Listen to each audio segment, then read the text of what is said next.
20 जनवरी। असल में मुझे तो ऐसा कोई ड्रीम नहीं आया 20 जनवरी या जनवरी के हिसाब से या किसी भी हिसाब से के हवाले से अज़ाब से मुतल्लिक। ये मेरे ख्याल से अवैस नसीर हैं उनको आया या उनके आसपास जो इर्द गिर्द लोग हैं उनको आया। तो मुझे तो ऐसा कोई ड्रीम नहीं आया, बाकी वल्लाह आलम।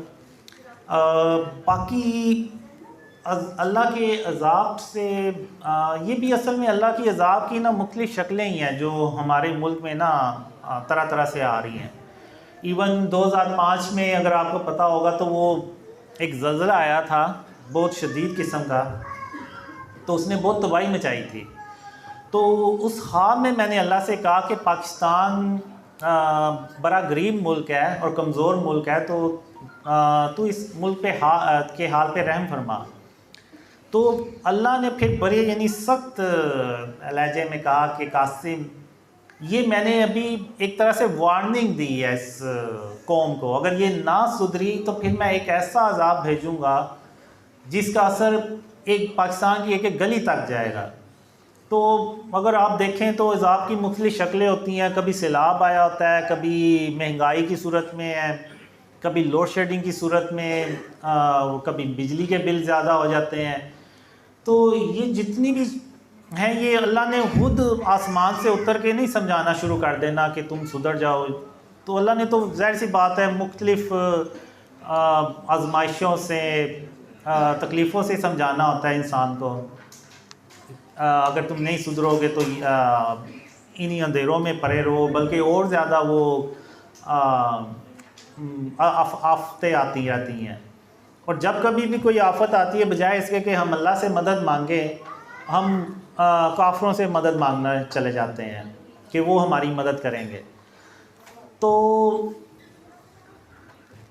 अब कुरान में भी अल्लाह ने एक जगह पे लिखा हुआ है कि अगर तुम शिर्क ही करना छोड़ दोगे, करना छोड़ दोगे तो फिर अल्लाह भी तुम्हें अज़ाब दे के क्या करेगा।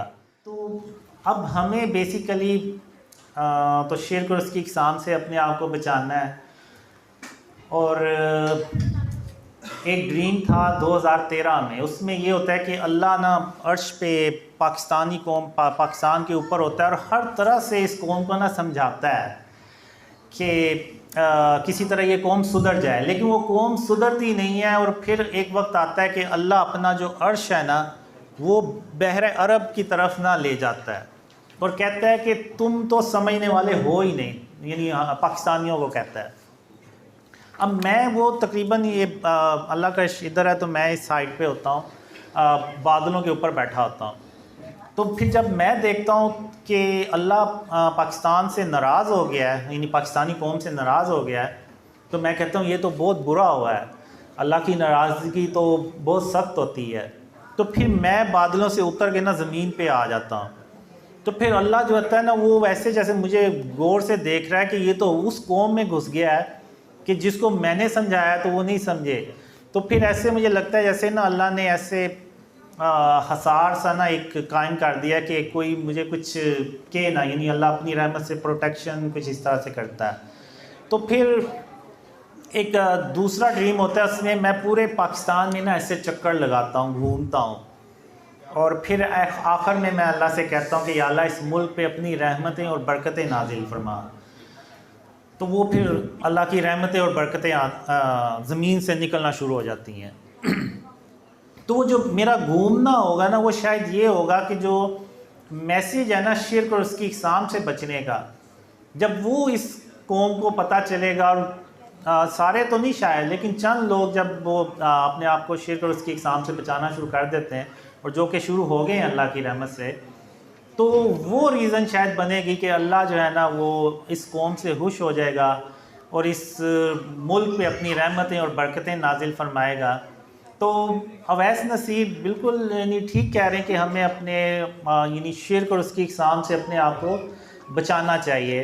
बाकी वो जो बातें करते हैं उससे मेरा कोई ना ताल्लुक़ है ना लिंक है। मैंने तो बल्कि अपने वीडियो पे भी चैनल पे भी वीडियो चलाई हुई है कि मेरा अवैस नसीर से कोई ताल्लुक़ नहीं, वो जो बातें करते हैं वो खुद से करते हैं। अब मैं यहाँ पे एक बात शुरू में करना भूल गया था, वो जब बड़ी बड़ी दाढ़ियों वालों का जिक्र हुआ तो यहाँ पे अब अगर आप देखें अवैस नसीर, यहाँ पे लोग उनसे मिले भी हैं। अब अवैस नसीर जो है ना, वो ऐसा बंदा नहीं है कि वो किसी के कंट्रोल में आ जाए सिवाय अल्लाह के। तो अब ऐसा नहीं हो सकता कि यानी अवैस नसीर ने मुझे बहुत क्लोजली देखा हुआ है, वो उनको पता है कि मैं किस तरह का हूँ, किस तरह का नहीं हूँ। तो अगर इसके बावजूद, यानी अगर आप देखें तो उनकी वीडियोस देखें तो वो उनके अब्बू ने उनको आँख भी कर दिया जायदाद से। और मैंने तो यहाँ तक सुना कि उन्होंने अपनी वाइफ को भी डाइवोर्स कर दिया है, जो कि मैंने उन्हें मैसेज भेजा था कि आप ऐसा ना करें, ये अच्छा अमल नहीं है। तो उम्मीद है वो इस पर अमल करेंगे। और अब अवैस नसीर जो है ना, वो यानी अगर उसके दिल में कुछ अल्लाह ने डाला है ना, तो वो फिर अल्लाह नहीं डाला है, वो कुछ और नहीं हो सकता। ये जो कहते हैं कि पता नहीं यहूदी लॉबी आ गई है कोई, या ये कोई एक पैसों का चक्कर है कि इन्हें फंडिंग हुई है या कुछ इस तरह से। अगर ये फंडिंग का जिक्र है तो वो फिर ज़्यादा ऑफ़र कर दें पैसों की, तो वो अवैस नसीर मेरे खिलाफ वीडियो बना देगा।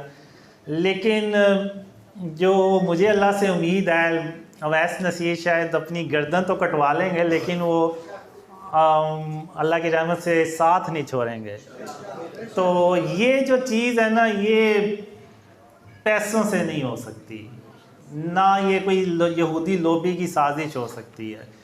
ये सिर्फ़ और सिर्फ अल्लाह रब्बुल आलमीन की तदबीर है और उसी की मदद है और उसी की रहमत है कि उसी ने आप लोगों के दिलों में डाला। वरना ये कैसे हो सकता है कि बड़े बड़े आलिम जो हैं वो एक ऐसे शख्स के ऊपर ड्रीम्स पे यकीन करें जिसकी ना दाढ़ी है ना जो है कोई नेक अमल है। तो ये सिर्फ अल्लाह की रहमत और उसकी मदद है। अब आप ये देखें कि मैंने अपने आप को शिर्क और उसकी इक़साम से बचाना शुरू किया तो अल्लाह ने मेरी कैसे मदद करना शुरू की। अगर हम पूरी उम्मत, पूरा पाकिस्तानी कौम शिर्क और उसकी इक़साम से अपने आप को बचाना शुरू कर दें तो अल्लाह यकीन करें ऐसे ही हमारी मदद करेगा। और हम फिर ऐसे तरक्की करेंगे कि जो काफ़िर लोग हैं ना, वो भी परेशान हो जाते हैं, हैरान हो जाते हैं और कहते हैं कि ये तो वो कौम थी, पर बड़ी पस्त कौम थी ये, कि ये तो हमसे भीख मांगने आते थे और ये आज पूरी दुनिया को लीड कर रहे हैं। तो अल्लाह से के अज़ाब से बचने के लिए हमें शिर्क और उसकी इक़साम से अपने आप को बचाना पड़ेगा, गुरूर और तकब्बुर से बचाना पड़ेगा, कीना और बुग़्ज़ से, हसद से बचाना पड़ेगा और अल्लाह का शुक्र अदा करना पड़ेगा। फिर ही हम जो है ना वो अल्लाह के अज़ाब से बच सकते हैं।